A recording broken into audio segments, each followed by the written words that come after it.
and welcome to episode 37, a very special Nintendo Switch 2 episode. Pleased to have with me Devious, Mr. Matt. Hello, Matthew. Oh, people. Fresh back from the farm. Hopefully no spider bites. And, hopefully none. Oh, I'm playing the intro again. We're going to do that again.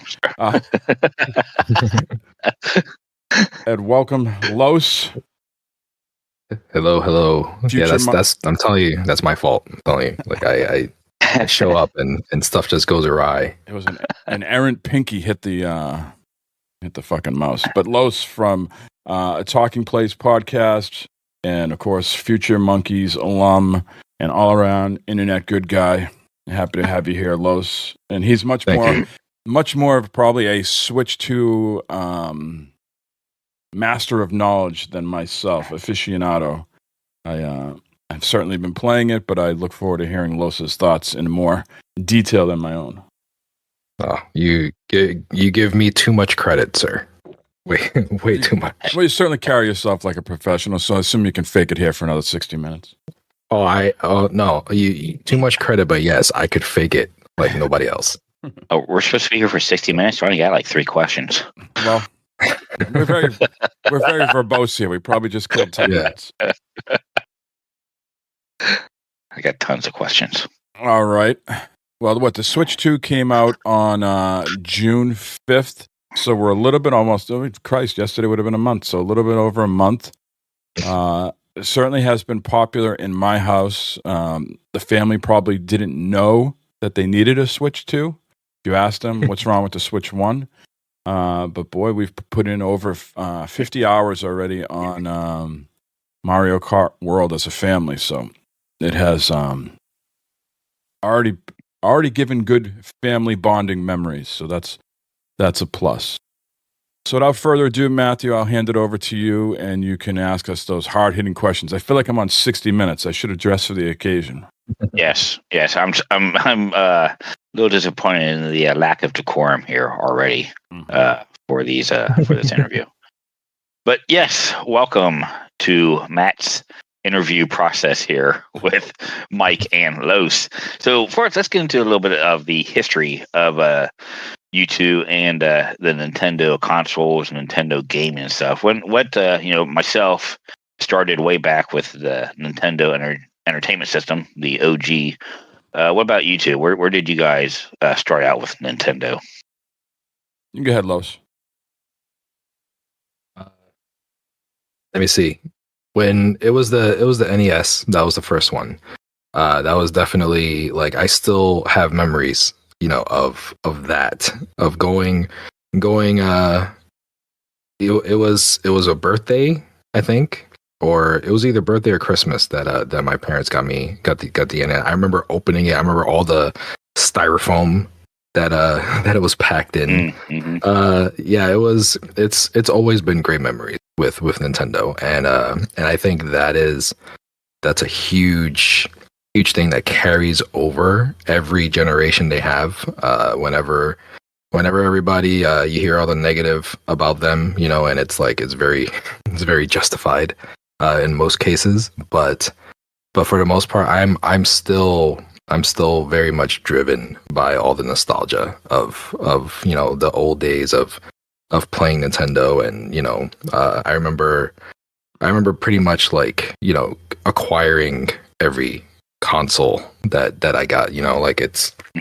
It's one of those things that always sticks in your mind whenever it is you get one. I remember the Game Boy when I was gifted that by my aunt. It was pretty much like the only thing that I ever remember my aunt getting me, and I remember that. I remember the GameCube, how I was the only one that I feel like I was the only one in my area who was getting it. That was when you pre-ordered it and you got the free bonus Ocarina of Time. What is it? It's a remaster or something, like whatever they had, that it was master levels or something like that. That it goes for a nice small chunk of change right now. But yeah, it's always been something that I remember for Nintendo. So like I said, it always sticks with me, every time a new console gets launched. So it's good times. So have you had every console? The main consoles, not talking about all the handhelds, but like, have you had every Nintendo console? I think so. I mean, pretty much all the main ones. The DS, the original DS, I didn't.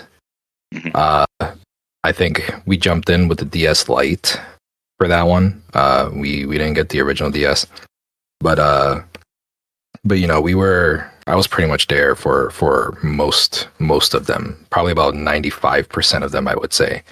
There was a few handhelds. I think I didn't jump in until later, like after down the road. But even the Wii U, I did not grab right away. I remember the Wii U I got when Wind Waker HD came out with it. So I was very much. Is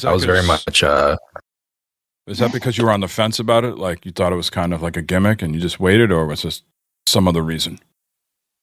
For the Wii U? Yeah. The Wii U, I don't know, like there was something was going on that I wasn't into the idea of it. I remember the Wii I pre-ordered, and that was like the same week as the PS3, I think, and that was a crazy time. But I got the Wii, and we had a lot of fun with the Wii, like everybody else did.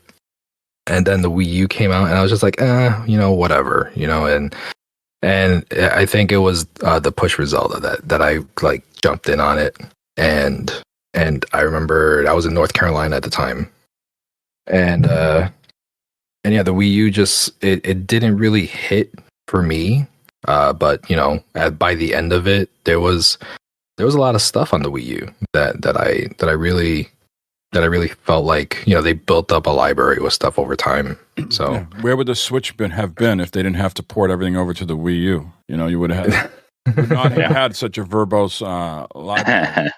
Yeah. I think the Wii U though, look at it like now, and it's pretty much like the original Switch. Like that's what they were trying to do.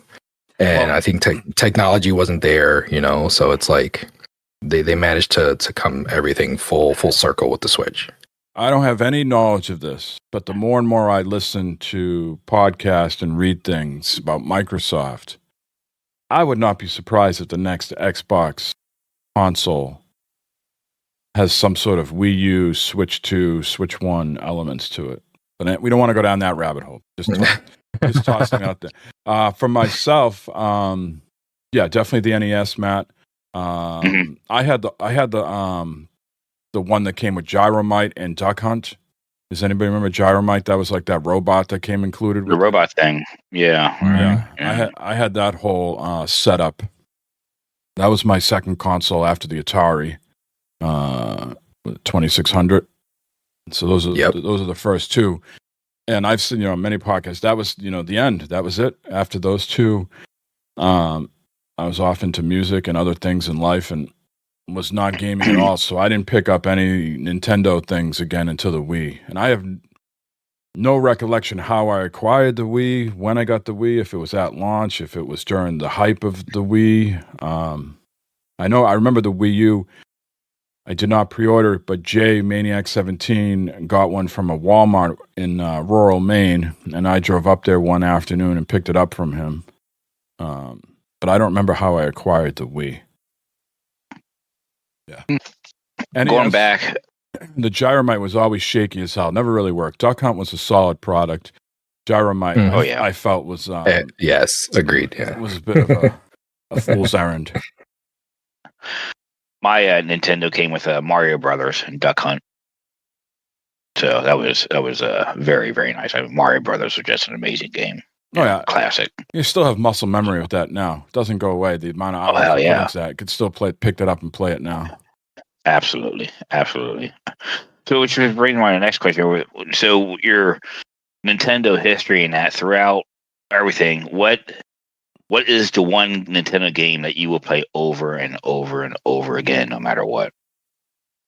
Oh, it's got to be Mario Kart at this point. Because it's all about, I guess, the Nintendo. When I think of their consoles now, it's predominantly all about family for us. So once I got the Wii, we've played every Mario Kart that's come out. So that's 4 generations in a row, right up to the Switch 2. What about you, Los? Pondering. I don't know. I mean, it's Mario. I mean, it's Mario and Zelda. It depends. It depends. If it's by myself, if it's on my own, it's whatever Zelda. I could get into and get lost in. But whenever it seems like Nintendo has always been the gather around the TV and enjoy together with family, with people, with other people.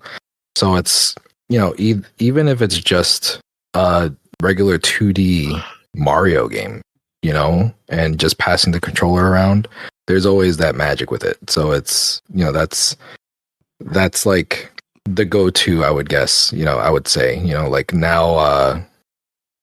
I'm sure we'll get into it later, but I've been playing Wonder with my daughter. Do you consider Wonder is it a proper Mario game? Was it made by the Mario team, or is this a spin-off? I don't. I like, to my best of my knowledge, I would say it's not the typical Mario team. That was it's not it was so the last Mario true game is the Bowser Fury or whatever. Is that the last one? I think so. I want to say that was. I mean, Odyssey is up there. I think Odyssey is considered the last official mainline Mario game. And I thought that's why there was a huge questioning surrounding the new Donkey Kong game, because it looked very much like Odyssey. And it that was very, very obvious vibes for Donkey Kong Bonanza, that it just gave off Odyssey vibes. And it turns out, I think it was just announced very under the radar a few days ago that it is the team behind Mario Odyssey. So it's a lot of so if they're doing that, then why are they not working on the next Mario installment, and when is that coming? So it's the mainline Mario games are now the Mario Galaxy type games that we got with Odyssey. But I think the way Wonder was totally different team, and it was very, very out there. Did you guys play Wonder at all? I am starting it. I'm glad you brought it up, because it was something I want to talk about. My son got it either for a birthday or Christmas and never opened it. Yeah. And Switch was kind of out of my mind at that particular time, so I didn't open it. And now we got the Switch 2, and I'm going through all the stuff, the cases we have and everything, and I was like, shit, a bunch of stuff that's never been opened. So I started playing it, and it's one of those traditional Mario, 1 or 2 players, I believe. And then they came out with some other games up to 4. So Wonder can be played with up to 4 people, right? I want to say yes. Yeah. Yeah. I've only done 2, but I think it is 4. Yeah. Right. So I'm trying to get the family. They're so hot and heavy in on the Mario Kart right now. It's tough to get them to do anything else. But I think once that cools down a little, because we had some fun with some other Mario games. When I used to own my mother-in-law's house down in Cape Cod after she passed, I brought kind of the secondary systems down to that house. So when I was playing the Switch up here, we would have Wii U and things down there. And we got a lot of fun, after going to the beach all day and just hanging out and, playing those games as a family down there. So hopefully you can do the same with Wonder. But yeah, I was playing it, and not that it didn't seem like a bad game to me, but I don't remember having the same hype. And I'm trying to remember, Odyssey was a launch game with the Switch 1. And then the Bowser's Fury is an add-on to another Mario game, right? It's kind of like the DLC. They smushed it all into. They've added some other content to it, but that came, correct. But that content came out after Odyssey, right? Yes, I want to say that did, because Odyssey wasn't launch, but it was like within the next few months of it. I think it was that year. So launch window, I would think, like it was there for the Switch. It's been there for, since beginning for it. But the other one, the Bowser's Fury, was like, like you said, tacked on to 3D World, I think it was. So yeah, it's like I haven't touched Bowser's Fury. I have it here because, like you said just now, I think that should be like a main point here, because the Switch 2 is definitely like bringing out the Switch 1 library, like full force. Like I said from the beginning, like, everybody's always, Mario Kart's the only game to play on the Switch 2 and everything, but here I am with looking at the entire Switch 1 library, like, arms out, like, look at all this, we got a whole bunch of stuff to play here.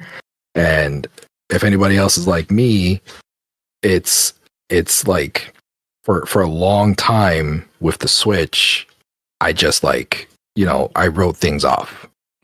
Yeah. Stuff came out and I just didn't play it. And, for various reasons. If you acquired via trades or bought stuff and then just kind of shelved it, you're eating pretty good right now in the Switch 2. Yeah. If you're just jumping into the Switch 2 and you weren't part of the Switch 1 ecosystem, you got a lot of things to consider. But for some of us people who were just sort of stocking up, like, foraging for some dark times, yeah, we're eating pretty well right now. But I'll throw it back to you, Matt. I'm sure you have more hard-hitting questions. So, which brings me back to, you both have your Switch, right? Obviously, you both still have it. You did before the Switch 2. Were you guys getting a lot of use out of your Switch, as far as taking it places, traveling, what have you? Well, certainly the Switch got a lot of more use. I think all three of us here during the pandemic, right? Animal Crossing took over. So what, the Switch 1 came out in 2017. And then I think, personally, after we get all the use out of Mario Kart as a family, then it was just kind of individual titles that I play here and there. I played a lot of Breath of the Wild. And then Animal Crossing came out, and everybody, you got the light. My kids got the light once they graduated, school that summer. We got them something as a reward for sticking it out through that odd school year. But then I think after that, no, it was kind of just sitting there on the shelf. My son would play it here and there. Another thing that spiked usage from the family was Smash Brothers Ultimate, right? Once that got brought over to the Switch, then that picked up as well. So yeah, I would say the last couple of years, though, it's just been sitting under. I have two Switches. One that kind of gets passed around from the kids, and they beat that up. And then I have my own one here, and I'd say that one is probably pristine, and I could sell it, and there'd be no questions asked. There's no stick drift or anything of that nature. But yeah, it's been sitting dormant there for a while for sure. Because I think we'll get into this more with the Switch too, because I have somewhat of the same feelings. I just think unless you're playing first-party titles or something that's exclusive to the Switch, and I have to say I feel the same a little bit here about the Switch too. I'm really not sure why you're buying it for the Switch. Yeah, I got some. Yeah. I got this, Cyberpunk, and I bought it out of curiosity, but I could play that thing on the Steam Deck or the ROG Ally X and get a much better experience. But to your question, no, hasn't been played that much over here lately. What about you, Los? Are we talking the original Switch? Yes. The original Switch, yeah. How much use is it had before the Switch 2? How much use was you getting out of that thing? The original Switch.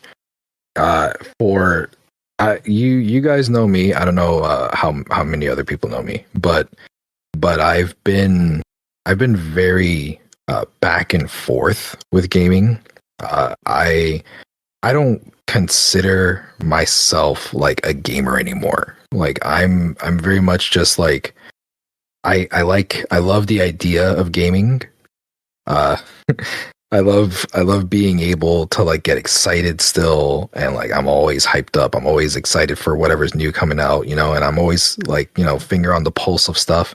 But when it comes to actually sitting down and playing stuff, that's a different story. But you know, it's like, you know, time and things like that. But for the original Switch, for the past few years, like literally years, it's just been there, and it's a huge part of it is just like the feel and the look of games, and just the disconnect that I always got with it.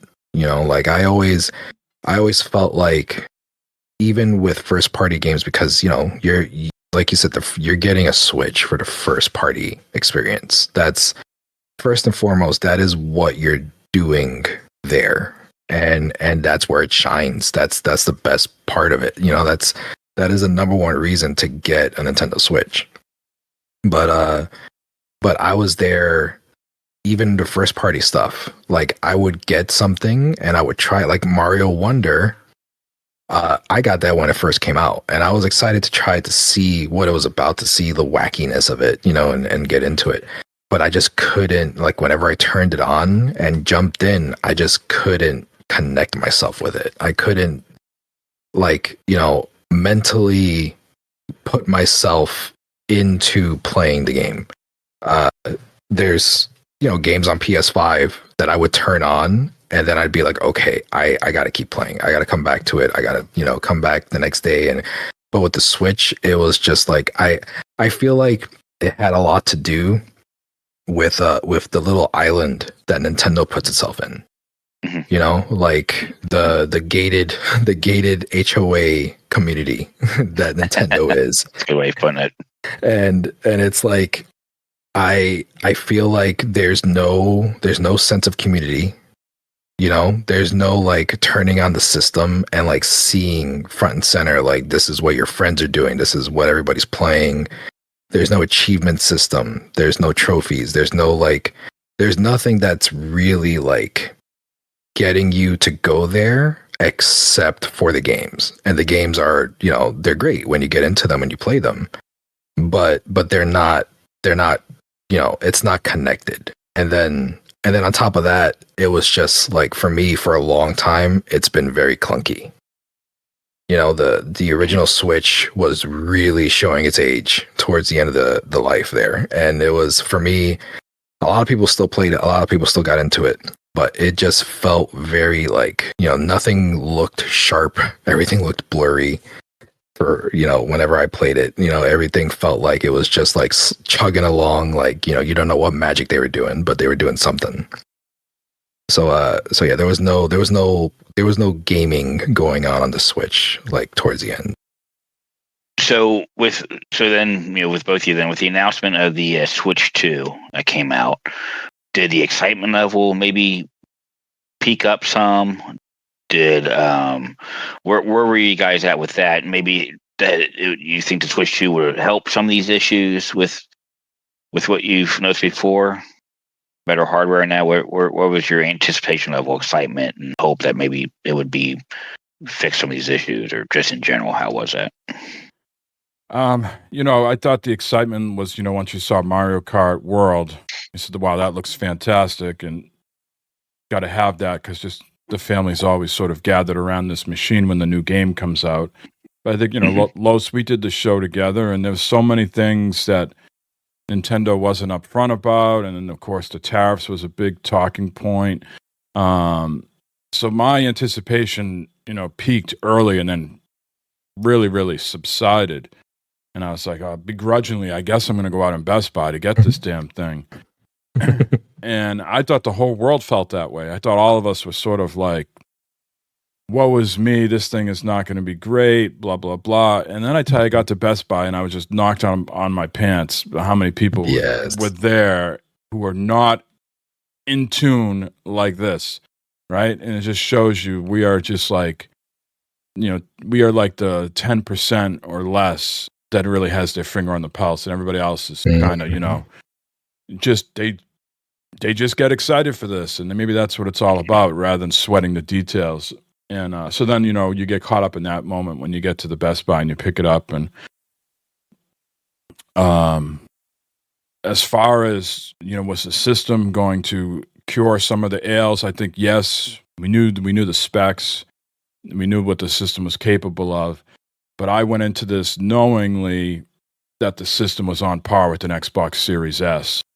And I have other systems that can blow the S out of the water. So I knew that this system was going to, once again, Nintendo opting for, I'm afraid to say this because everybody felt it should have been $50 to $100 less, but the cheaper system, so you get the cheaper experience. And so again, for me, it's really all about the first parties or exclusives. Mm-hmm. Will she feel about the same? Yeah, definitely. It's like Mike just said with the launch of it, like it was like that reminded me, I had the same thing going on over here at my Best Buy. My Best Buy was absolutely like bonkers over here. It was like 200 something deep. I remember because Wow. we got there and I asked the people in the back of the line, there was workers there handing out tickets though. And he was like, I was asking him questions. I was like, how many tickets are left? And he said that they only had like 7 tickets left. People were there lined up for, the day, like since the day before they were lined up. And I'm there rolling in like a few hours before launch and I could still have gotten one. But I asked them how many did they start out with. I think they started out with about 225-ish. Most of them being the bundle, and it was crazy to see. And then I pre-ordered earlier that day at GameStop, and I was driving over to the GameStop to go pick it up, and the people there. That was a pretty long line too. That was about 60 people deep for that line. But we finished everything midnight, 1:00 in the morning, and we went to the Best Buy to drive by again. There was still people in line 1:30 in the morning, like that they haven't finished the line to get through it to buy.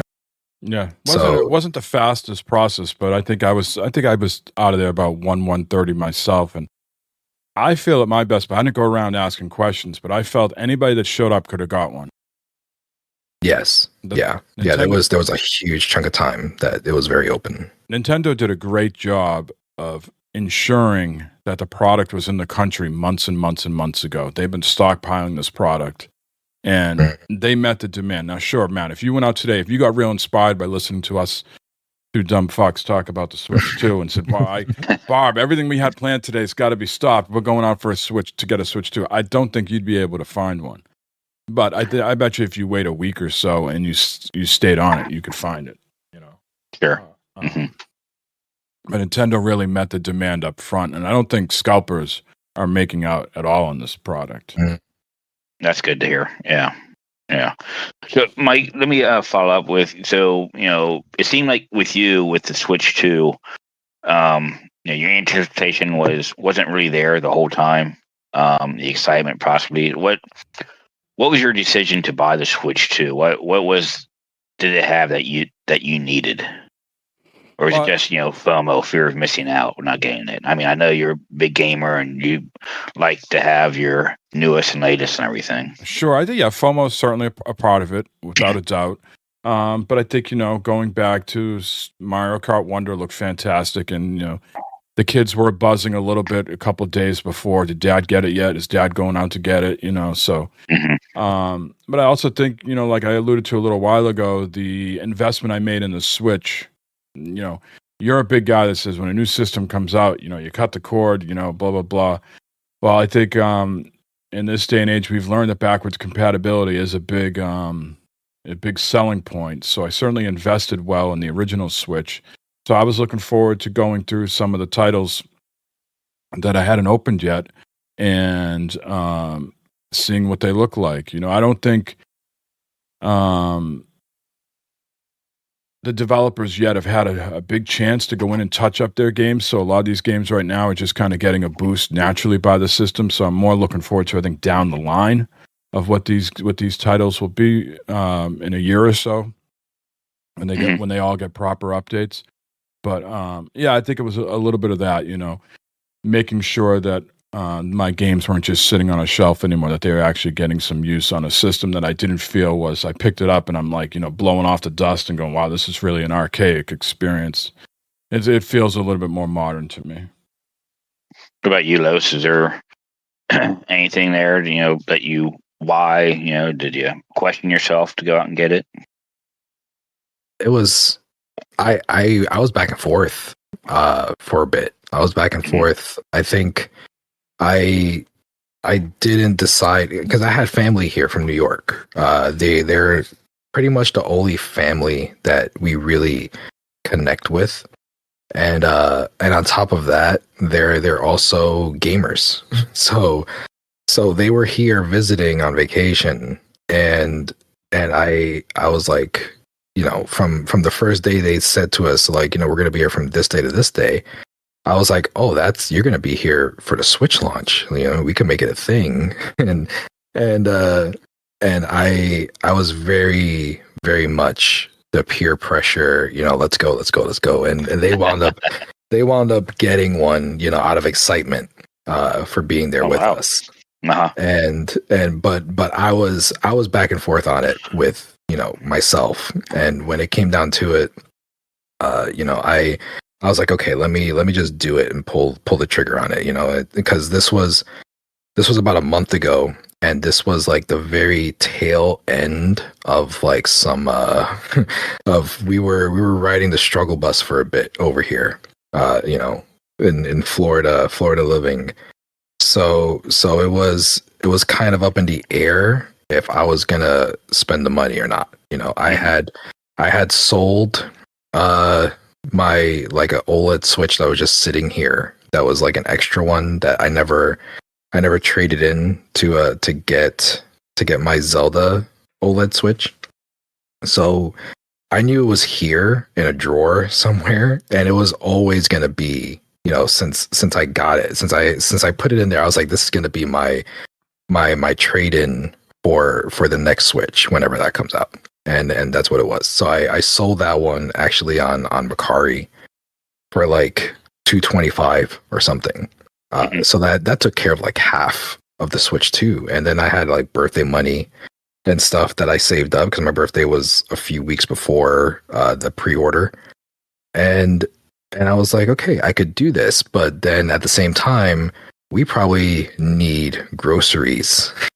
We probably need, to help with paying from some bills or something, So I was up in the air with it, but it came down to, we got better off, like just in time. And the wife was like, just do it, just get it, whatever, There's nothing wrong with water and crackers for a couple of weeks. It makes you. Yeah. Yeah. Uh-huh. Yeah. That's when I saw it was you're right Switch. Out. It was when you get paid bi-weekly, and then it was like week 1 the Switch 2, week 2 water soup, and it was with a little salt and pepper. Yeah, but yeah, so it's like when I was excited for it the whole time. I always had the hype up, because I knew that even though, because my main thing that I wanted was an updated UI, something that when I turned it on, like, this is new. This is like next gen Nintendo, and it's awesome. That's what I wanted. Number one. And like we got the Xbox Series treatment, from Xbox One to the Xbox Series, it's like, you turn them on, you don't know which one you're looking at.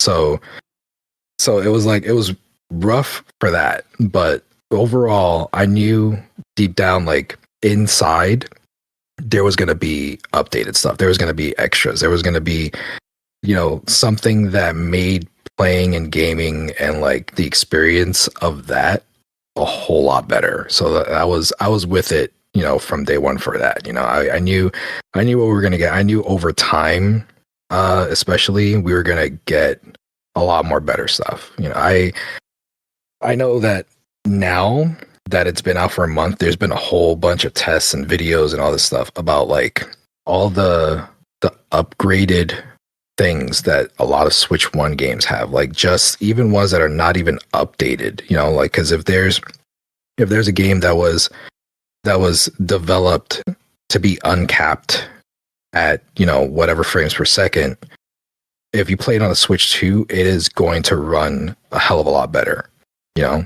if compared to the Switch 1. So it's like there's so much going on that we, a lot of typical general people, like they don't see. They just want something new and see the next iteration or whatever. But on a technical standpoint, there's a lot to get, when it comes to the Switch 2 versus the Switch 1. So I was down with it. So that kind of brings around my second question here, Los. This is a great segue into that. So you already said that the UI and everything is pretty much the same between the Switch and the Switch 2. No big difference there. But after a month of having this, what are you noticing as a difference between the Switch and the Switch 2? Battery life, screen. What are you seeing there? Mike, what are you seeing, Mike? So like physically, it's bigger, right? The battery life, is battery life better? Are the games looking better? I'll default to Los on battery life and handheld. I have played very little in handheld, and I know Los is far more equipped to handle that. I'd say from my end, it's snappier, right? The UI is a disappointment that it's not new. There's some new features in the UI, but the UI itself is not new. I question whether a year or two into this thing, when they feel like the Switch usage is down, because they have all that cumulatory data that sends back to Nintendo headquarters of what people are playing their games on. And if they see the Switch 1 go down in usage, then they, to your term, Matt, sort of leave that generation behind and they revamp the UI. I think right now they're trying to have the same UI in both systems for uniformity. Yeah.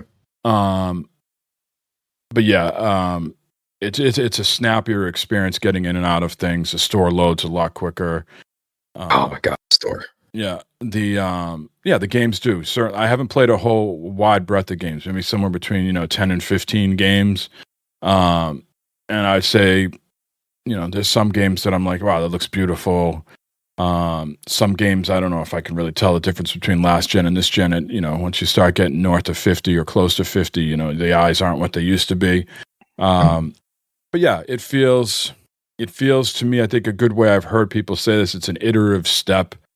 And that's a whole other podcast that you could have, is like, is that a good thing or bad thing for gaming? I assume in the long run it's a good thing because your library carries forward with you, but boy, that newness can wear off a hell of a lot quicker when it's just an iterative step. So, in the hand, the brief time that I've held it, it's certainly more substantial. It's a bigger device. It's wider. The grips, the way they connect, the magnetic system is a lot better than the rail system. And I like the materials that they've used on the Switch 2. From that to the Pro controller, very feels high quality. But Los, I'll kick it over to you if you talk about battery life and more about the handheld. I've played very little in handheld so far. Yeah, the handheld experience is, I have no problems with it. I mean, well, I have a whole bunch of problems with with the ergonomics of it. The over time, the Switch is just like the Switch 1. It's wider, and everything, and it's the screen's bigger. Everything about it is, as quality wise, it feels very premium. I know when I got the original Switch, it felt toy-like, a little bit. And you got your tablet, you got your tablet part of the screen, and then you had these rail controllers that you slide in there, and it attaches or whatever. It didn't feel like it was one unit for me all the time, and I always had an issue with the original Switch. I actually, even considering the OLED and the beauty of the OLED screen for the first Switch, I actually prefer the Switch Lite. If the Switch Lite was bigger and the screen was a little better, like that would have been my optimal way to play the original Switch, because it felt like one solid device, you know. For the Switch 2, it feels a lot more sturdier. The way the magnets work, the way the Joy-Cons snap in there is very, very satisfying. It's very hard for me to not to not just like, you know, fidget with it and you know, take it in and out and do that. But it feels like a very well put together like machine, you know, and just like have it in your hand feels heavy. It feels heavy, you know, but it feels, you know, it's light. It's not, you know, daunting in your hands, but I hear that a lot. Yeah. I'm surprised it took so long to get that. Yeah. But yeah, it feels premium. Yeah, there's a lot going on the inside. Still good. Now Matt does not hear that. I do not. Tough, leathery. That's funny. Anyway. Yeah, man. See, but when you get a good grip, you know, and you are able to, you see, now I can't get my mind out of it. You got me going. All right. I'm trying to stay professional here. All right. So you're on the wrong podcast. Yeah, I know. But you know, it's very Switch. The original Switch had the same problems. You know, like it felt like you were cramping up after a while.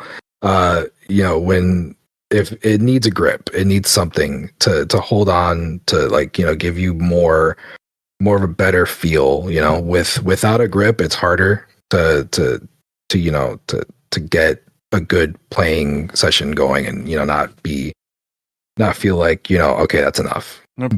Pause there for 1 second. Matt, is that the same reason you have something on your Ally and Steam Deck, or is that just out of protective measures? Protective measures. Yeah. Los has got this sort of purple, you know, sleeve, condom, whatever you want to call it, that goes over the Switch 2, but it's got those built-in grips, sort of like the ROG Xbox Ally X. You know what I mean? It's got the... Yeah. I was going to ask that. You know, Los, if you thought that you had that type of shape, you know, like the Ally X is going to be, you know, even I think that's ugly as sin, that's going to would help with ergonomics. Oh yeah, that's you know the Steam Deck. The Steam Deck is very, very ergonomic. Yeah. Yes, it's very comfortable. It is very like it's like made of clay almost. Like you know, it molds to your hand like almost perfectly for me. Mm-hmm. I have a grip. I have actually the same exact grip that I have on the Switch 2 now. It's from, you know, Skull and Co. That they do the grips and stuff. They changed their name to Savage Raven for you know, there was some lawsuit or something, they had to change the name. But that I have the same type of grip as a stand grip. That's what it's called. I have that on the Steam Deck.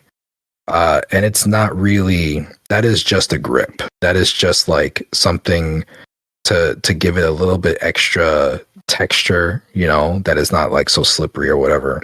But the Steam Deck doesn't really need that. The Switch 2 needs that bump, the you know, the handles and stuff. And this grip, it makes it into like a smaller kind of Steam Deck feel for me. And it's like, it makes it a lot more comfortable. And so since it's more comfortable, are you playing it more in handheld because you like it that way?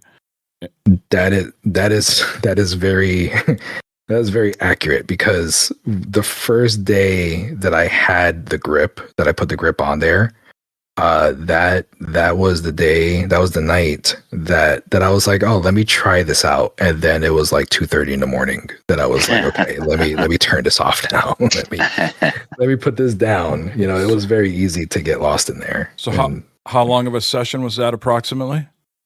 That was about 2.5, 3 hours that I was playing. And did you have to charge it all during that time, or what was the battery life? No, that is I did not. And this is something, I don't know. There's a lot of people have been complaining about battery life.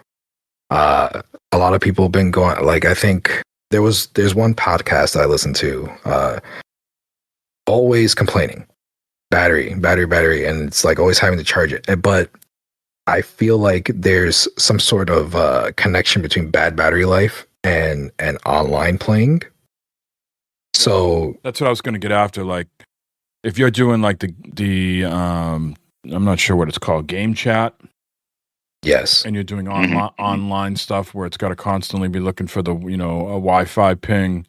I would assume just naturally that would drain the battery a lot quicker, right? Than just playing an offline. Yep. Because all the connecting, all the staying connected, the looking around, all that, that's all working the battery. And this pocket is Kit and Krista. I'm sure you know Kit and Krista. People that used to work at Nintendo. Yes, yeah. They've been my go-to since for the Switch launch. I like their insider knowledge and the wholesome feel they have. Are they a real couple or no? Oh man, that's such, like, they act like it, they look like it, they never mention it, they never say anything about it. But like, I just feel like it's one of those things that they're hiding, that they don't want to come out with. I think it's because of her background, her ethnicity, I think. Well, I know this has nothing to do with the show here that we're talking about, but very, very quickly, you let that sort of out of the box. It takes down the mystique, right? Yeah. Anyways. Yeah, that's very much, like, let's get into some juicy gossip here kind of thing. We could do that, but no. But yeah, she's always complaining about the battery life and how it's always draining so quick. But then she's also talking about how she doesn't do anything in Mario Kart but playing online and doing whatever. So it's like there's a correlation there between it. I haven't played online on the Switch at all, like, for anything. I've had zero issue with battery. There's not one time that I was playing anything that I was like, oh my god, I gotta charge it now. Like, I've gotten down to like 30%, 25% ish, and by that time I was done anyway. I was like, okay, let me let's I want to dive into the battery. I'm not sure how many questions you have around that, Matt, but the podcast that I listen to, speculating that the battery is good to decent 3-hour mark, if you're not taxing the system with online play, is because they haven't used essentially what they call overdrive technology to smooth out some of the blurriness of the screen in handheld mode. So again, my eyes can't pick up on this. I'm sure if I was playing exclusively on the handheld, over time I'd pick up on this. But the videos that they slow it down when you go to your home screen and you look at your library, you go across left to right or right to left, or you go up and down in the virtual card menu, there's like ghosting, there's blurriness. And some are speculating it is not because of the LCD screen that they have used. It's more the technology behind it, that you're not using a technology called overdrive, because they had to weigh it out. They had to weigh out, like, do we make this thing look better, a little bit better, but then catch it in the rear? People are going to complain about battery life usage. Or are we going to leave overdrive off and then sort of hit the thresholds of what we promised in the marketing materials about the battery life? Right. So yeah, to me, I'm not a huge as I have all the handhelds, so it's weird to say. If I was out and about, If I was a world traveler, I'd maybe get more use out of the system in handheld. But if I'm home here and a TV is available, I'm playing it in dock mode. Now, I did go out and buy another dock mat so I can bring the system up and down. If the TV's tied up upstairs, but I prefer to play it in dock mode. Lois, for you in handheld, what's the reason? One television, just prefer that be curled up on a couch, or you're out and about, kids are doing sports and stuff, so you're taking it on the road and some time to kill while they're doing things? It's my schedule. Like it's just, during the day we have a 5-year-old here. The two boys, like they don't give two shits. Like they're doing whatever they're doing. A teenager, being very, very much a teenager. And then we have the 12-year-old who is still the gamer, still wanting to have fun and stuff like that. But he is generally, locked up in his room playing games, screaming at people and doing that type of stuff. The 5-year-old though is very demanding, very, very much, always wanting to do stuff, to play, to watch TV, to do whatever. So it's like, Bob complains the same thing about Matt. He always wants to play. He's always playing. He's always got his toys out and wants to play. Yeah. It's there's very little difference when it comes to us and the younger children, I guess. But yeah, when she's going all day, so I don't want to be like, okay, just go play with your toys, and I'm going to be here, playing Cyberpunk on the TV, and even then, those are different type of toys, especially when you get the Jig Street. Yep. I haven't gotten there yet. But actually, you know what? I think that's my next mission, and I saw that. I saw Jig, and I was like, just instantly reminded of all the times you talked about it, Mike. That was funny. It's Mike's favorite place in the world.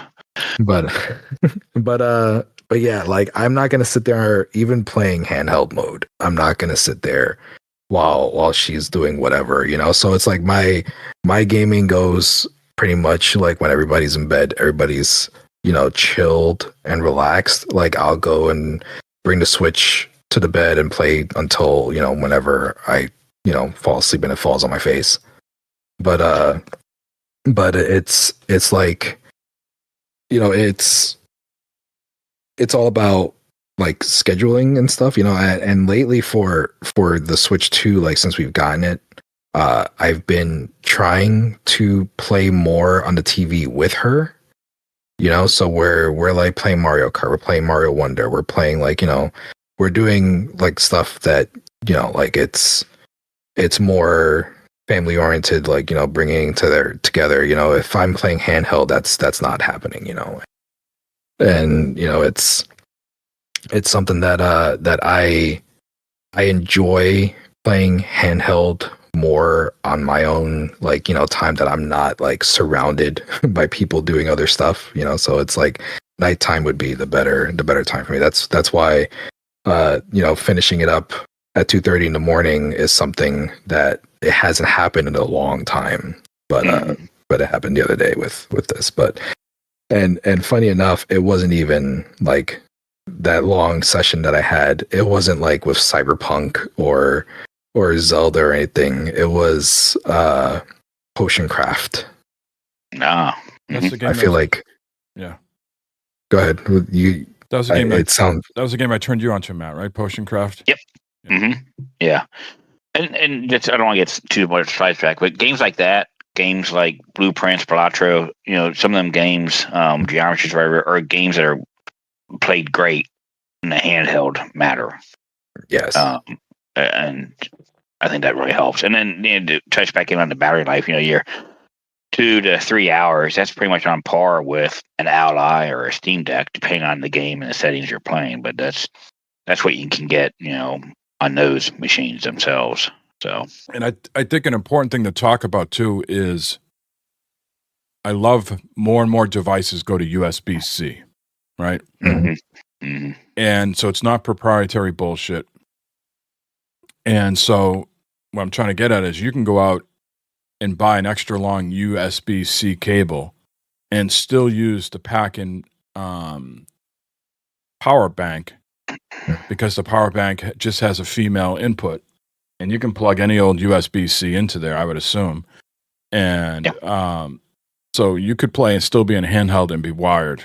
You know, you're not tethered to some proprietary thing and only gives you a certain amount of feet. You can go out and buy, because the cables that come, the pack-in cables, I mean, I got one here that I haven't opened yet. It's fucking tiny ass cable. You know, you're not getting far with that. Yeah, I bought a 6-foot extension USB for and it can be used both with the Steam Deck and the Ally. So that really, I'm not tethered to an outlet that has to be close by or anything like that.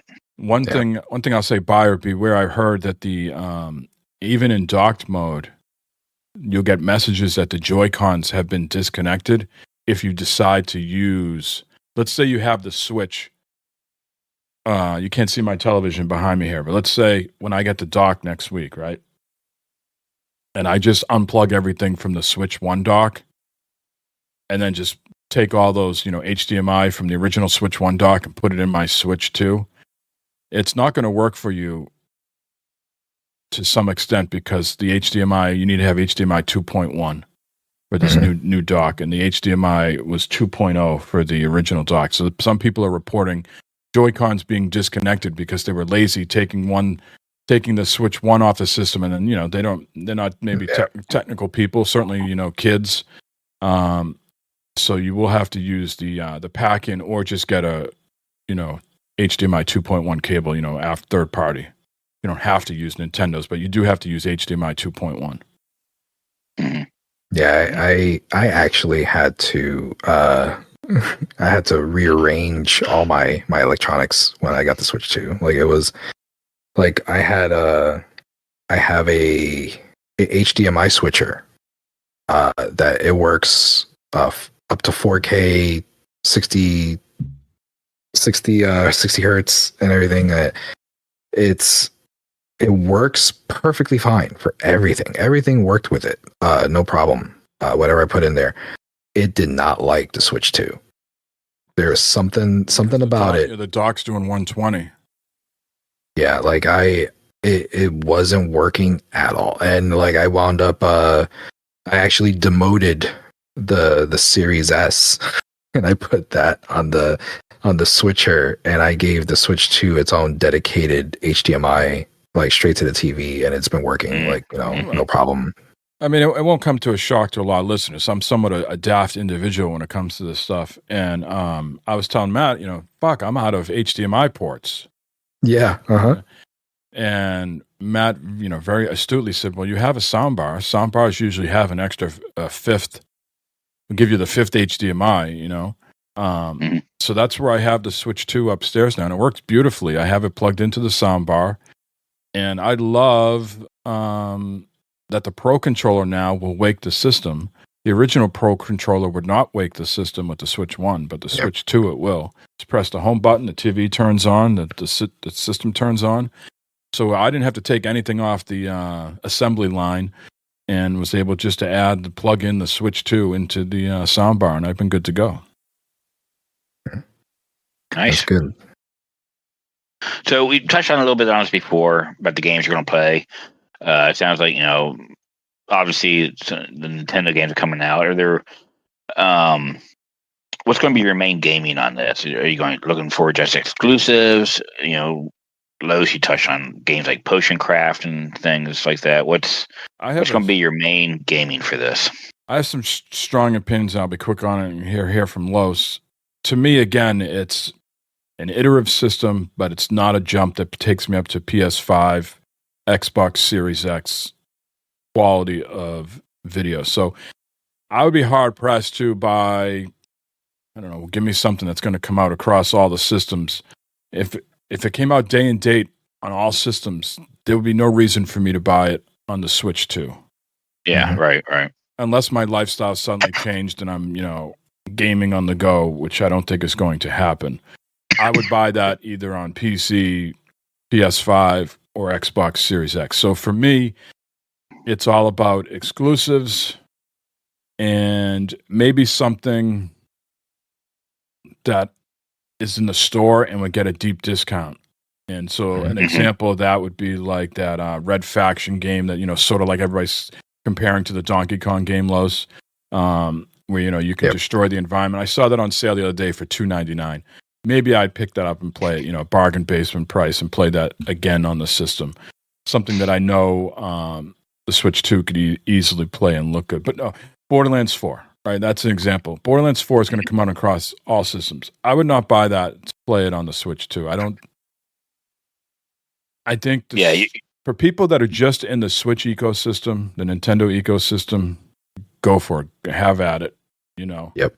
I think if you have all the other systems, I don't see any reason to buy Doom the Dark Ages or Borderlands 4 for the Switch 2. You're not getting the same experiences are in the other systems. So again, it's relegated to an exclusive box, a first-party box, an indie box of something that, the system doesn't need to really be pushed all that much, and it will play it fine, or something maybe the family would be into, or something that, it's going to look just as good on the Switch 2 as some other system, and now it's on a deep sale on the store, so I might as well get it there. So, your bigger AAA games, you're not going to be playing on your Switch. I won't be, no. Yeah. What about you, Los?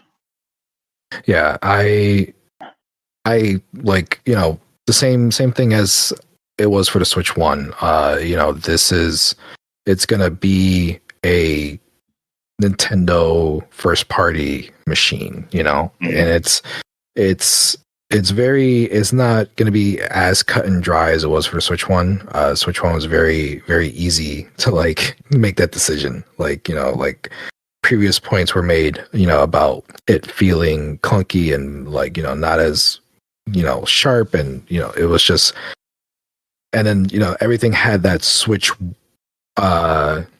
dumbed down Switch version for games. Like if you looked at something that came out multi-platform, the Switch version always looked like it was, made from mud. Like it was not great. But there's a big difference now with Switch 2 versions, with just like, different graphical enhancements that have been given to stuff or just naturally come along with games. So it's like it's going to be harder to stick to the only first party Nintendo games, especially when it comes to more indie, smaller stuff. Like Potion Craft, that has been on my Steam wish list forever, and it wasn't until now that on the Switch 2 that I was like, I had some gold coins still in my account, and it was on sale for like $6.99, and I was like, okay, let me just pull the trigger here. I think one thing that could change, Matt, is they have an NVIDIA card in there. The system's only been out a month. I think there are a couple things that could happen. I think developers can finally get third-party developers can finally get their hands on these systems, go back into their other games that they've already released, and do updates to them beyond what the system natively will do to them. So I think those games can improve over time.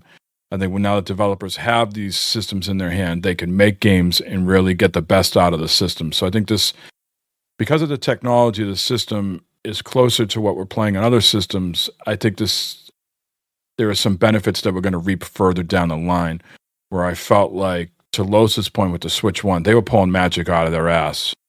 Sort of like if we think back to the 360 days, when there was like 256 megabytes of RAM in that system, and you're like, how did the developers do that? Some sort of friggin' magic, right? I think a lot of the same could be said for the original Switch, and I think the Switch 2 will have a further shelf life for guys like us, rather than just a couple of years and then it starts to collect dust.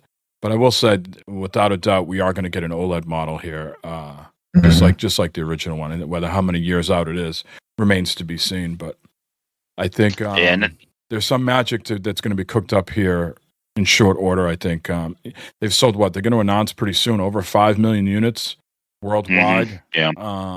So it's a decent install base in just 30 days. That brings me to my next question there. So, Jim, both of you, what is it missing? What is the Switch 2 missing? What were you guys hoping to see when the Switch 2 came out? Mike, you said the OLED. What's it missing? What will the Switch 3 need to have? Well, for me, I don't know. I necessarily think about the Switch 3 yet. I think what's missing, I think Los was very articulate with it. There's no next gen experience / community / knock me on my ass. Nintendo, where do they come up with this sort of idea? It's disappointing to go in there and have the same UI. The virtual card system is I don't know what the fuck that is. I mean, maybe that is useful for some people. It is not useful for my, just one. I have one account on the system. It's a hindrance more than it is a help. It's a downgrade. It is very much a downgrade. The virtual card system. I don't know how you work with it on your end, but here is we have. This is how I work with it. I press the buttons and I'm going like this to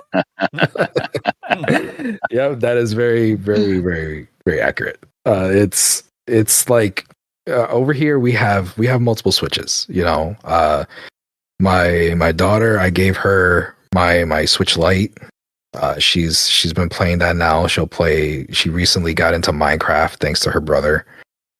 She likes playing the kiddie games, the $5-10 bargain bin games at Walmart, for cartoons that she knows.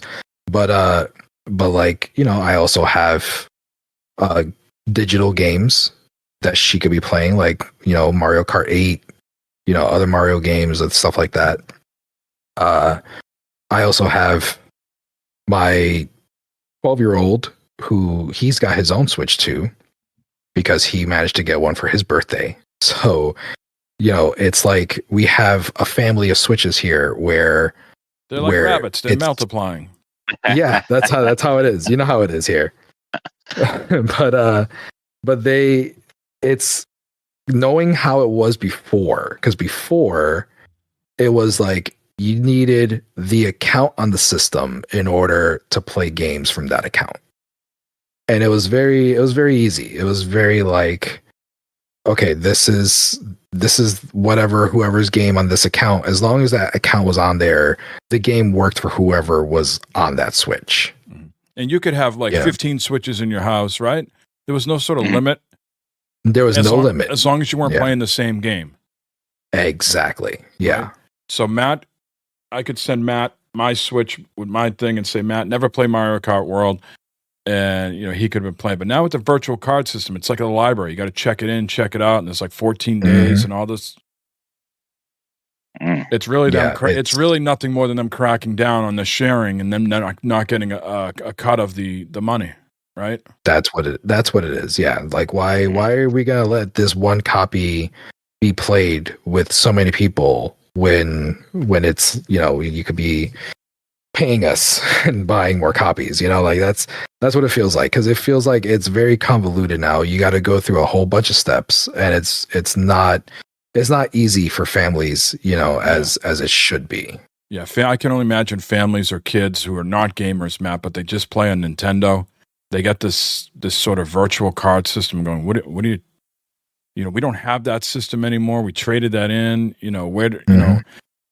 it's got to be befuddling to them. And you're going along the lines of things, Matt, like what's it missing and should the Switch 3 have? There's no sorting system in that virtual card menu. Like, just show me the Switch 2 games. Just show me the Switch 1 games. Show me the games I've had, maybe downloaded versus not downloaded. Maybe that's there now, but there is not a huge. It's missing a filter system in that virtual card. It's just like blah. Here, Well, go ahead. There is a filter. There's a filter. I think the filter though is games that are not loaded on the system, games that are loaded on another system, games, like actual games. Then there's also DLC and expansions because those are treated as virtual cards as well.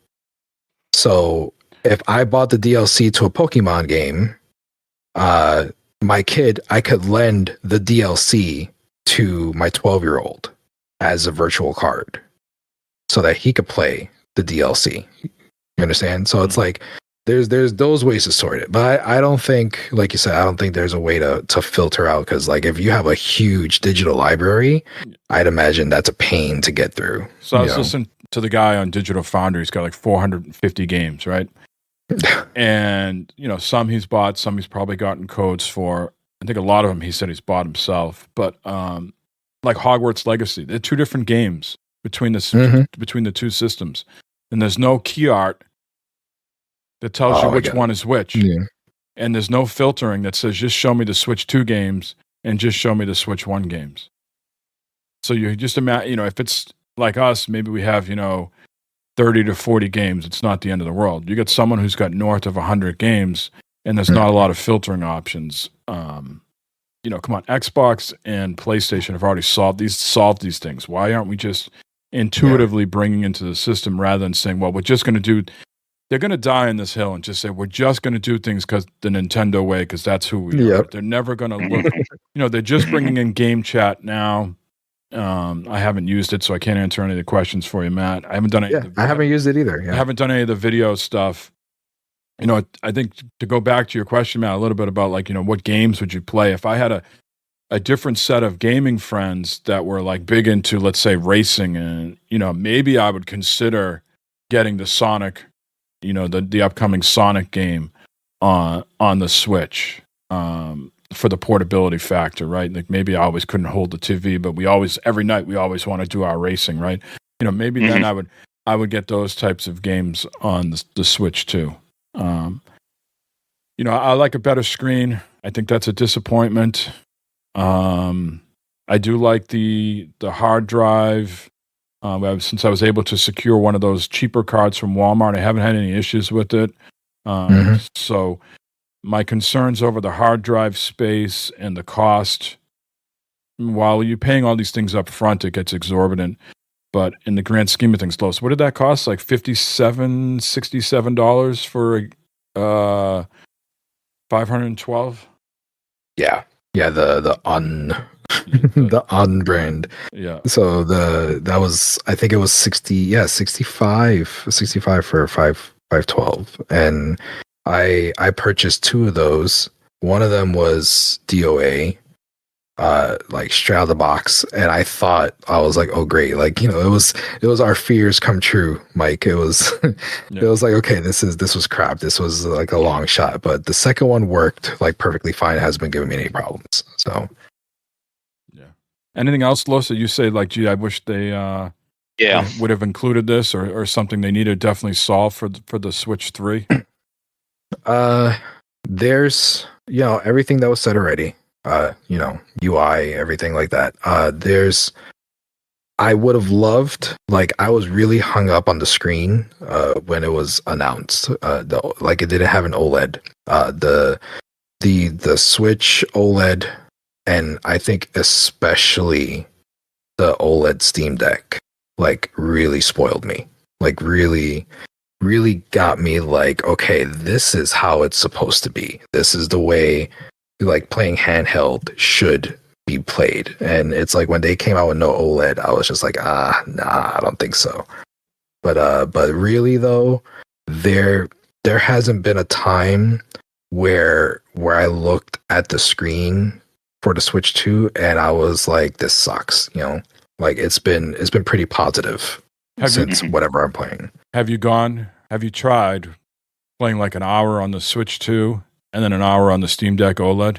Have you bounced between the two in a gaming session or no? I actually did. I did because we were on vacation. We went to Destin. It was like a beach vacation. Oh, we didn't get an invite. What the hell? For a week. Yeah, like it was a small room. We could have broadcast live. We invited you on our show, but no. I mean, what? Wow. Yeah, it was it was a small room. I don't know how comfortable you guys are. If we were gonna Mike be, and I are very comfortable. Yes, you look very cuddly. That's true. I should have just done. Two big bears. I gotta go, guys. But but yeah, we were there, and I was wanting to play something, along those lines, and I was like, let me finally turn on Dave the Diver, because that felt like it was gonna be a good beach kind of game type thing. I only had it on the Steam Deck, and I've been playing the Switch 2 at that point, straight for a while.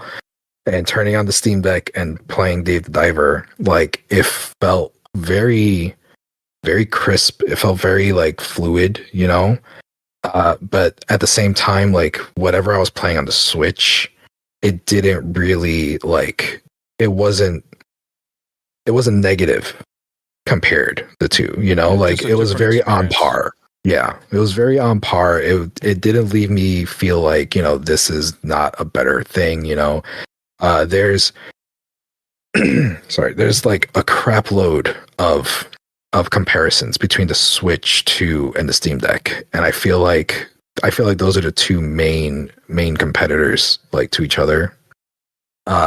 There's really no big, right now there's no big difference for me. I mean, as far as what I've been playing, I've been playing Mario Kart World. I've been playing indie stuff, but I played Cyberpunk for the first time on the Switch 2. That's where I first played Cyberpunk. I've had Cyberpunk before on Xbox traded in.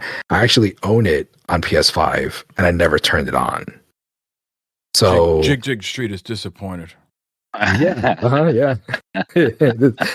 But it's I went into it and I was like, okay, this is a fresh experience for me on the Switch 2. And it blew me away, because I don't know if you played. I know Mike, you are I would consider you the Cyberpunk aficionado. You got your hands deep in that pie. I don't know what it's like on a system, on a PlayStation, on an Xbox, but I know for the Switch 2, it is something that is it's mind blowing that it's possible on there on that level. It shows you when a developer doesn't send it out to a port house and they take the care themselves, and you can tell the difference that this was handled with some care, and they system in mind. They just didn't sloppily port it over there. They took their time with this, and it's a reason the game is on the card itself. It's exactly. It's not a key. It's not a key card thing.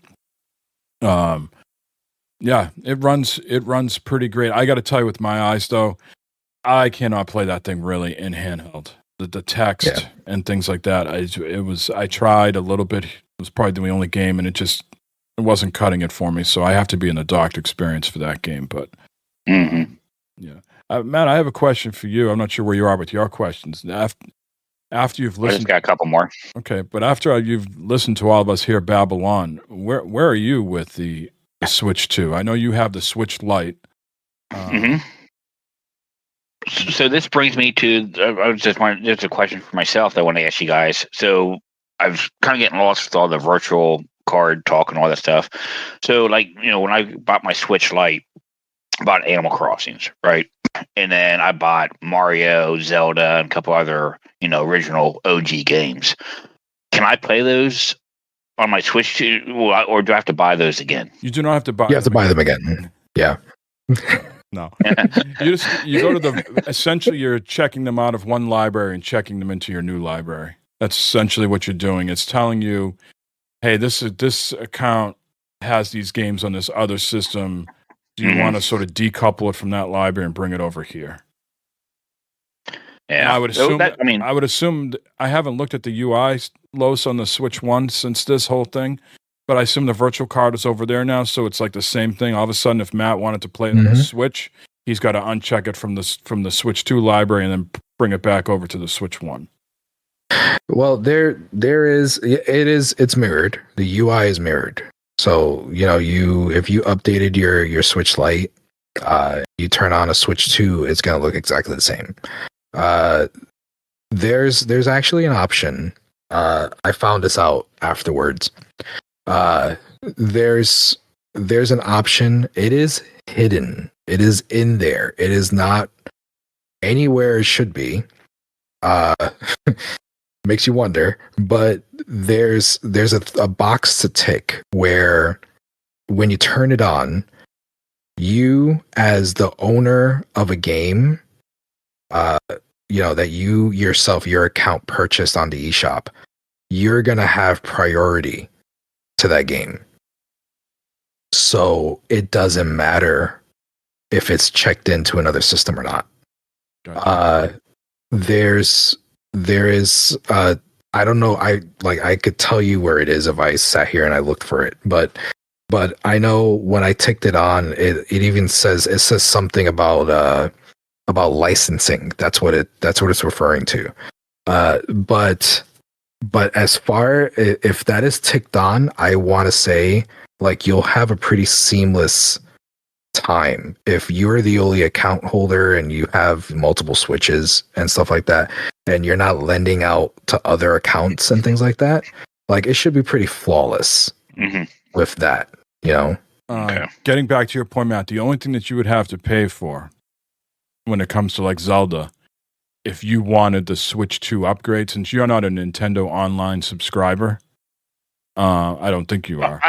I am. Yes, it's only like $20 a year or something like that. Okay, I'm not sure. Yeah, Los, you might know more. If you are in that tier, the $20 a year tier, do you get the upgrade to the Zelda games for free, or do you have to be No. you have to be in the higher tier? The higher tier, yeah, the higher tier. The tier that gives you the other bonus stuff, like the Mario Kart expansion. Yeah, it's like and the 120 a year, Splatoon right? expansion. No, 60? Yeah, it's not crazy. I know for $60, us, I think I want to say. I don't know single individual, but for family, it is 80. Yeah, I think I paid 60 because I wanted to get in the line to pre-order, and you had to be a paying member, and I let it lapse for a month or so. But anyways, Matt, if you said, all right, I'm going to go out and get the Switch 2, and you're not in that tier, it's a $9.99 upgrade, $9.99 to get the Switch 2 version upgrades for the Zelda game. The other games, the other ones you have Mario and Animal Crossing. I believe those, like the Mario Kart, there's no upgrade, so whatever you had would just carry over and just look better and perform better. Animal Crossing, there was some sort of DLC, free DLC if you were in that plan that Los and I were talking about, but if you don't care about that, you would just get the system, native upgrades. Yeah, I think, to go back to answer your question, Mike, I'm not sure. I mean, I'm sure if I had some extra cash, whatever, go out and pick one up, and I'm sure that kids would love to play it, whatever, and I would play those old classic Nintendo games again. That'd be the main reason for it. But I can do those on my Switch Lite right now. Between having the Steam Deck and the Ally X, it's kind of like I don't really need another handheld gaming system. You got to be a Nintendo enthusiast. You really got to enjoy the Nintendo games. Yeah, and there's nothing really out like we talked earlier before. The big games that are coming out that I will play, I would not be playing on the Switch 2. I'll be playing it, elsewhere, and that's not a knock on anybody on Switch 2 or whatever. It's just I've got the other systems. I'm totally offended. So offended, I have to leave. There's nothing out there making me go out and want to buy a Switch 2. It wouldn't get much use probably if I were to get one. Yeah, that's fair. I mean, it's about what you got. I think right now is it is very much if you're in the kind of boat that I'm in, that you have a lot of Switch 1 games that you haven't gotten to, or that you haven't played, or that you like didn't enjoy playing. Like for me, like how big into Zelda I am. Like Tears of the Kingdom came out, and I was there day one. I was into it, and I was going crazy with it. I never finished it. I think I got like a third of the way through, and I stopped, and I just never went back to it. And like for a long time, I was like, I gotta finish it. And then, here we are with the Switch 2, and it's the perfect time now. Like whenever I get back in, I'm going to restart the whole thing and just enjoy it fresh, from the beginning. And that'll be like, a whole new experience, because that is like the way the Zelda games were updated, for the Switch 2, it is night and day, like what it's able to do, so it's gonna be a great experience, So it's like that's the type of stuff you gotta weigh when you're looking at, do I need to get a Switch 2 now or not? Because there's a whole bunch of third party stuff that will be better, somewhere else or whatever. But it's about what it is that you missed out on, or what you're willing to check out. Even a third party stuff now is like, it's going to be very like minimal differences, because the Switch 2 is going to be comparable to those systems. It's not like before where if there was a Switch version and then another game, like I said, automatically you're casting the Switch version out because it's going to look like trash. But now it's actually comparable. Now it's going to be some sort of difference there. Like I've been actually like trying to replenish my physical library. I'm trying to get things more, because I've been on a physical kick for a while now. So I'm trying to keep up physical a library. Yeah, that's what I'm doing. Like I'm trying, So it's like I'm trying to look for physical games when I can, where I could get them. If there's a game that I want and I see that it's available somewhere, like I'll try it. Like I just bought Hades last night.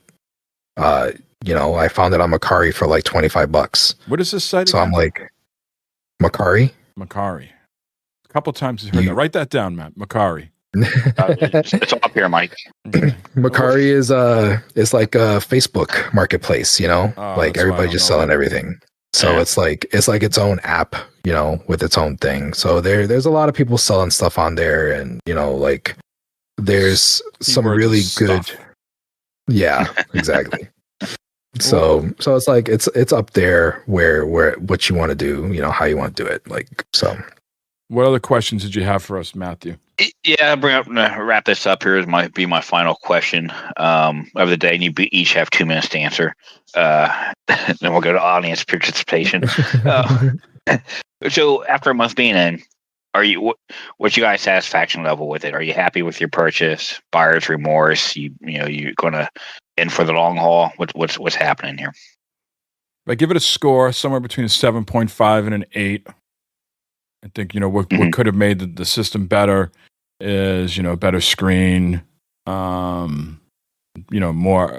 just we've beaten this to death, but just a new sort of experience, 2.0 experience, right? It doesn't feel like that. I do not have buyer's remorse. I'm enjoying the system. I'm happy to see more family time where us all, it's kind of like, everybody has dinner and nobody, boom, goes to their room los and screams at their friends playing. Everybody it's like understood, like after dinner, like the next 30 minutes is Mario Kart. And I thought Knockout, that sort of feature in Mario Kart is great, where you sort of play these five courses, and like the first time you go, only the first 20 people get through, and then the next time it's like the top 16, and then top 12, and then top 8, top 4. So that's really a neat feature in Mario Kart. So no buyer's remorse. If anything else, if I had to do it again, I'd buy it 100 times over, just for all the family experiences we've had with it so far. Nice. Yeah, and I am in it for the long haul. I don't see myself trading it in or giving it. I'm excited for the Donkey Kong game coming out here in 11 days. See what that's all about, because I thought Odyssey was a really good game, and if it's made by the same company, same team at least, then that should be fun as well. So I'm here for it. What about you, Los? Yeah, there's no remorse. There's I am forehead deep into this. I'm excited to see what it could bring. It's only gonna be going uphill, from here for it. It's like, as far as Donkey Kong goes, like, holy crap, like, I was so not sold on that. Like, I had very, very like low expectations, and I thought it was gonna be a flop, like, out the gate, like, from what it looked. But that last direct was like one of the better directs that they've ever done, because it convinced me like 180 completely. Like, I'm so on board. They are very confident in that game. They showed it at, like, some of the Nintendo 2 launch events, pre-launch events, and then they just had something last week or 2 weeks ago where they invited the press just to come down and play that game. Usually, if a game is going to be a flop or it's not where it needs to be and it's going to take some time in the oven, they don't give out codes ahead of time. They don't let people get their hands on it. They are supremely confident in this game. They have let people, pick at it, record it, upload it. So yeah, I think it's going to be something special. I would be shocked if we had a Cyberpunk thing, here again, where the game comes out and it doesn't perform well and it flops. I'd be shocked. Mm-hmm. Yeah. So yeah, I'm excited for that. I'm excited for, like, the future for what everything's going to be coming out for, and when something is, like, actually optimized. We're going to see what Donkey Kong we saw with Mario Kart. When there's going to be games that are made for the Switch 2, like, in mind, then we're going to be getting something good, I think, what I want from Nintendo going forward is them to listen. How many times a week or a month does the Steam Deck get an update?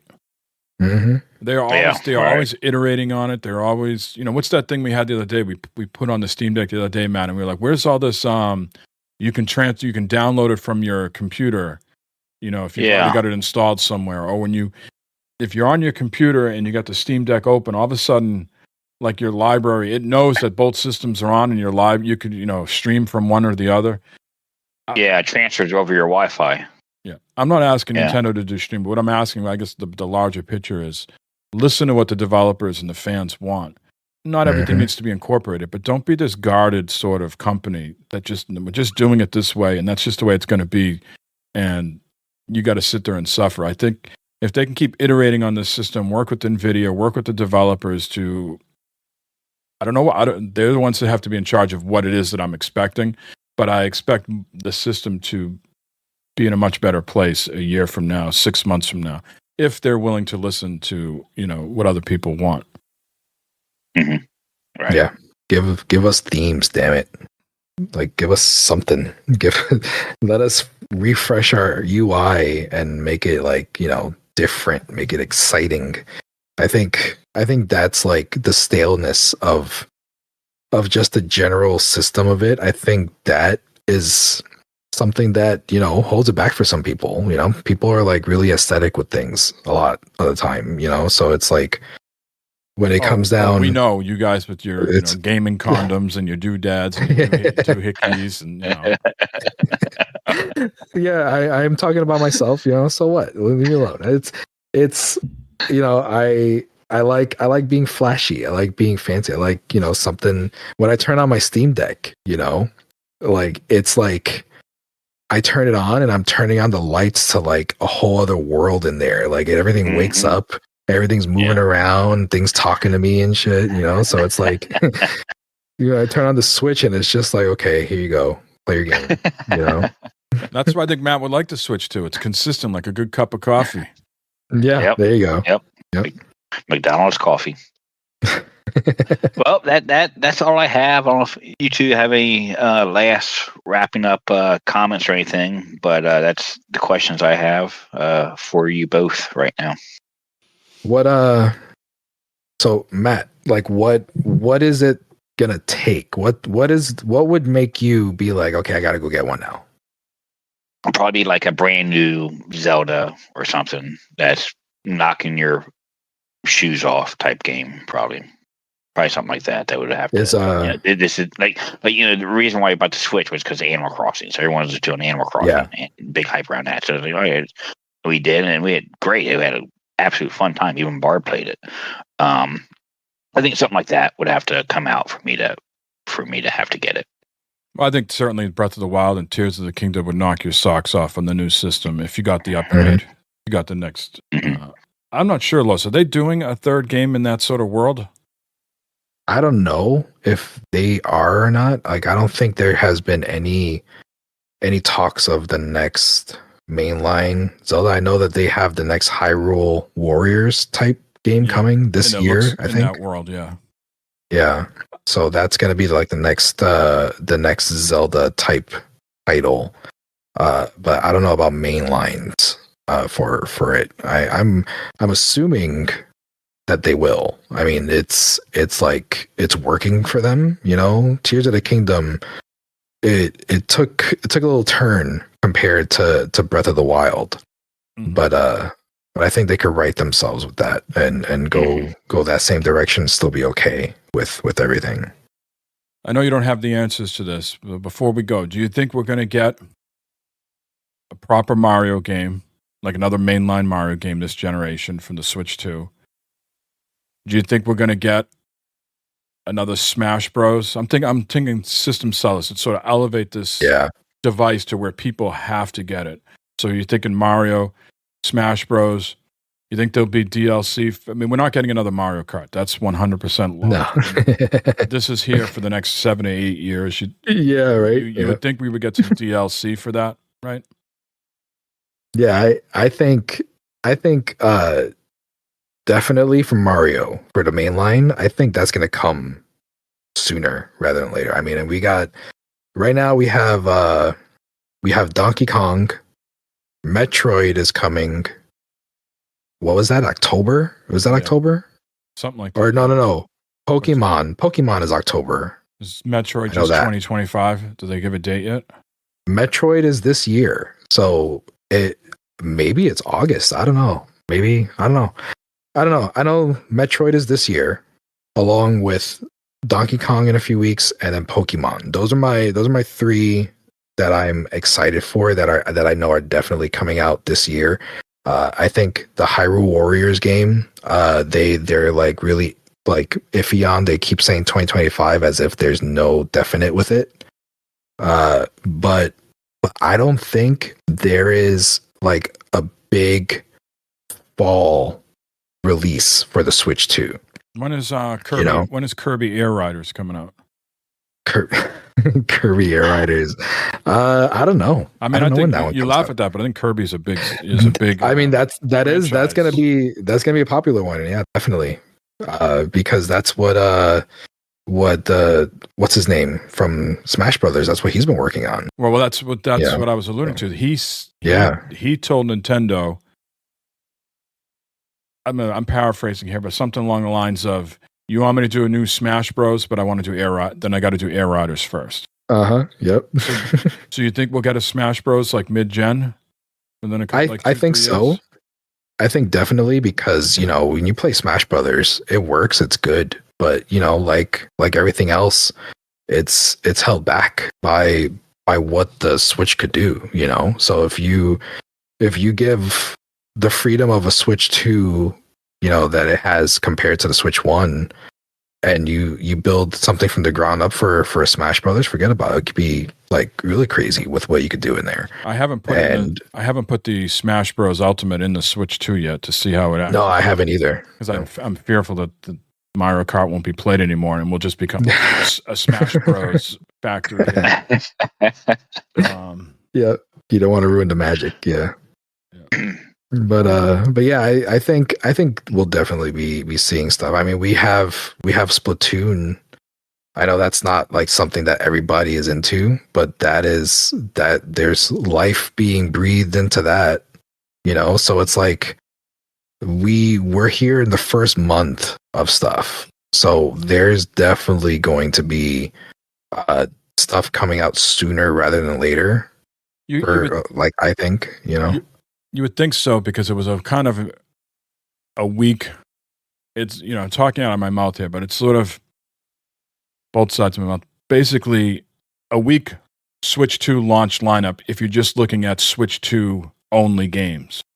Yeah. But if you are someone, whether or not you're a new Nintendo subscriber or not, you could go into the back catalog and feast all day long, right?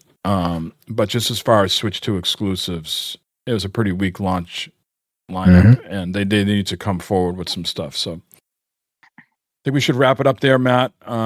Thank you for all the questions, Los. Thank you for the participation. Hopefully some people get enjoyment out of this, hearing us talk about the system a month after launch. We should reconvene, whether we talk at the 6-month mark or year mark, to sort of see how our feelings have evolved over time. Mm-hmm. Yep. Definitely. Yeah. I appreciate inviting me and having this holding this special time.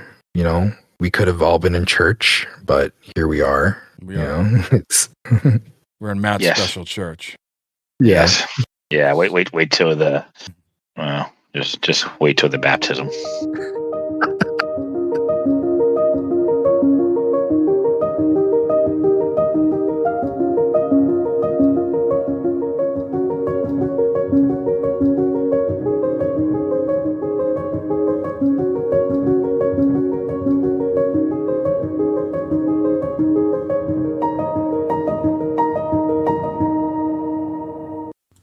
Welcome back, man. Let's move it. Did I fall asleep? No, not at all. 100%. Oh my god. Something's wrong. You were snoring and everything, dude. Huh? He was You were snoring. fucking snoring. Oh Jesus Christ. It was glorious. That was awesome. He gave us a good laugh. I got Matt, you're not the first person that I've had fall asleep on the mic. I've had drunk people pass out.